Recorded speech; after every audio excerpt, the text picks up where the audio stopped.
आज 21 जून अंतर्राष्ट्रीय योग दिवस है।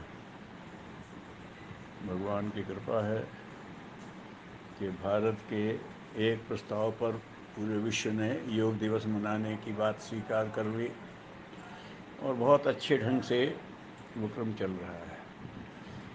लेकिन अभी बहुत कुछ आगे करना है। योग के नाम पर शारीरिक योग व्यायाम से ही लोग जुड़े हैं अभी तक अधिकांश। थोड़े बहुत कुछ लोग उसके साथ प्राणायाम जोड़ दिए हैं। इसलिए योग को उसके सही अर्थों में ले जाना पड़ेगा।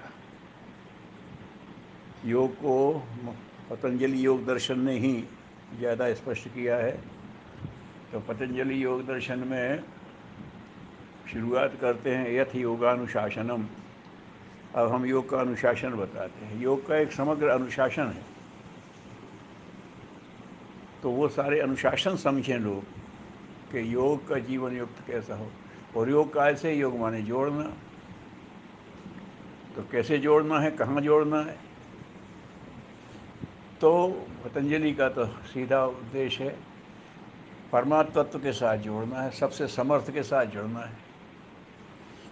लेकिन कहीं भी जुड़ना हो, अगर सांसारिक कौशल से भी जुड़ना, तो उन्होंने पहला सूत्र दिया है अथ योगानुशासनम योगश्चित्त वृत्ति निरोधः। योग क्या है? चित्त की वृत्तियों का निरोध है। अगर चित्त की वृत्तियों को आप लगाम नहीं लगा सकते, निरोध कहते हैं काबू में रखना, तो फिर कुछ होगा नहीं। ना आप अच्छे खिलाड़ी बन सकते हैं, ना अच्छे व्यापारी बन सकते हैं, ना अच्छे नेता बन सकते हैं, ना अच्छे वैज्ञानिक बन सकते हैं। कि चित्त की वृत्तियों को इधर उधर ना भटक के अपने लक्ष्य पे ही लगाए रहना। तो ये जो लक्ष्य हैं, जितनी भी कुशलताएं हैं, किसी भी मामले में कौशल है। और भगवान ने गीता में तो कह ही दिया, योग कर्मसु कौशलम। योग कर्म की कुशलता है। आप कर्म करते हुए अपने को सुप्रीम से कैसे जोड़ रहे हैं, परमात्मा से कैसे जुड़ रहे हैं, ये योग का विषय है। तो इस संबंध में अभी लोगों को बहुत कुछ बताने की ज़रूरत है। लोग योग की सही परिभाषा की तरफ आए। तो पतंजलि योग का ही दर्शन अगर आप देखते हैं, तो उन्होंने समाधिपाद से शुरू किया और कैवल्यपाद पर समाप्त किया है।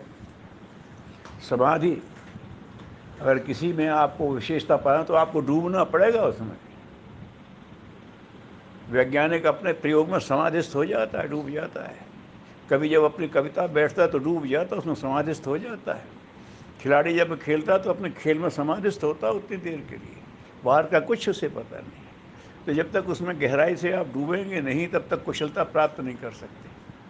और डूबना है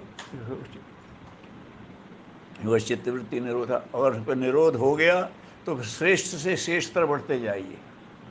और अंत में उन्होंने कहा है कैवल्यपाद, कि ये केवल माने एक ही, उसके बाद कुछ नहीं, परमात्मा। तो यही बात होती है। वो कहाँ मिलेगा? जब तक संसार में आप पाओगे तब तक कुशलताएं तो अर्जित होंगी, लेकिन मन को शांति मिलने वाली नहीं है। वो जब मिलेगी कि ये कुशलताएं पैदा करने वाले से जुड़ोगी, तो केवल फिर एक ही रह जाता, कुछ और रह नहीं जाता।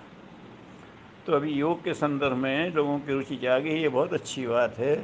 लेकिन योग का जो अंतरंग कॉन्सेप्ट है, अंतरंग उसका भाव है, उससे धीरे धीरे लोगों को जोड़ना है। और जैसे जैसे लोग इससे जुड़ते जाएंगे, वैसे ही वैसे वसुधैव कुटुंबकम की, विश्व शांति की एक ऐसी विश्व व्यवस्था जिसमें वैर न कर काहू सन कोई, वो तभी होगा जब सब जगह उसी को देखते रहेंगे, केवल स्थिति आए। तो ये धीरे धीरे योग की जो अभी अपनी भौतिक क्रियाओं से आ गया, वो बहुत अच्छा बात है। उसके भी बहुत लाभ हैं और बड़े उच्च स्तर के लाभ हैं, बहुत अच्छे लाभ हैं। लेकिन वहीं ना रुक करके, पहली सीढ़ियों पर ना रुक करके उसे अगली उत्तर सीढ़ियों पर चढ़ाना है। तो जो योग के विशेषज्ञ हैं, उनसे यही निवेदन है कि धीरे धीरे, जैसे बच्चों को धीरे धीरे व्यायाम बढ़ा देते हैं, धीरे धीरे आहार बढ़ा देते हैं, ऐसे ही जो योग से जुड़ गए हैं उनको बढ़ाएं। जो नहीं जुड़े उनको अभी छोड़ दो। लेकिन जो जुड़े हैं, जब वो सही योग की तरफ बढ़ने लगेंगे तो उनके जीवन में परिवर्तन आएगा। उस परिवर्तन को देख करके दूसरे भी जुड़ेंगे। तो इसमें प्रयास हों, लोगों सफल हों, ऐसी ही मंगल कामना। ओम शांति।